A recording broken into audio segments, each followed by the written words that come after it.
ஆண்டு எங்கே வச்சிருக்கிறார்? அந்த வார்த்தைகளை வாயிலும் இதயத்தில் வைத்திருக்கிறார். இந்த வார்த்தை என்ன வார்த்தை அப்படின்னு சொல்லி இந்த வார்த்தைகளை குறித்து அப்போஸ்தலன் பவுல் ரோமருக்கு எழுதும் பொழுது இதே பகுதியை அவர் கோட் பண்ணுறார். ரோமர் 10ஆம் அதிகாரம் 8வது வசனத்தில் இந்த உபாகம் 30:14 அங்கே கோட் பண்ணி சொல்கிறார் பாருங்க. இந்த வார்த்தை ரோமர் 10:8 வாசிக்கிறீங்களா?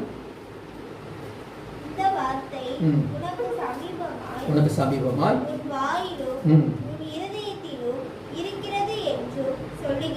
என்று சொல்லுகிறது. உபாகமும் 30:14 சொல்லுகிறது. அதைத்தான் அவர் கோட் பண்றார். உபாகம் 30:14 இந்த வார்த்தை உன் வாயிலும் இருத்தில் இருக்குன்னு சொல்லுகிறது. இந்த வார்த்தை என்ன வார்த்தையா? இந்த உபாகம் 30:14 சொன்ன வார்த்தையை இன்னும் கொஞ்சம் விளக்கமா அங்கே ஆவியானவர் அப்போஸ்தலன் பவுல் கொண்டு சொல்றாரு. ஆமே. அந்த வார்த்தை இங்க விளக்கமா சொல்றாரு. என்ன வார்த்தை? இந்த வார்த்தை என்ன வார்த்தை அப்படின்னா, நாங்கள் பிரசங்கிக்கிற என்ன வார்த்தை? வாய்த்திறந்து சொல்லுங்க. நீங்க எல்லாம் வாய்த்திறந்து சொல்லுங்க. விசுவாசத்தின் வார்த்தை. வேற ஒன்றும் இல்லப்பா. இந்த வார்த்தை விசுவாசத்தின் வார்த்தை. அதுக்காக தான் ஆண்டவர் எங்க வச்சிருக்கிறாரு? வாயிலையும் இதயத்திலையும் தன்னோட வார்த்தை வச்சிருக்கிறனுடைய நோக்கம் என்ன? அது விசுவாசத்தின் வார்த்தை. என்ன செய்யணும்? விசுவாசத்தின் வார்த்தை என்ன செய்யணும்? பேசணும். பேசுறதுல நிறைய காரியம் அடங்கி இருக்குது. ஆமே. பேச வேண்டிய நேரத்தில் பேசணும், பேச வேண்டாது இருக்கிற நேரத்தில் பேசாம இருக்கணும். அல்லேலூயா. அப்படியே வார்த்தைகளை பேச வேண்டும். சோத்திரம். பிரச்சனை நேரங்களில் வேத வசனத்தை எடுத்து பேசுங்க. கர்த்தர் சோதிக்கிறானா வேத வசனத்தை எடுத்து பேசுங்க. இப்படிதானே பேசினார் இல்லையா?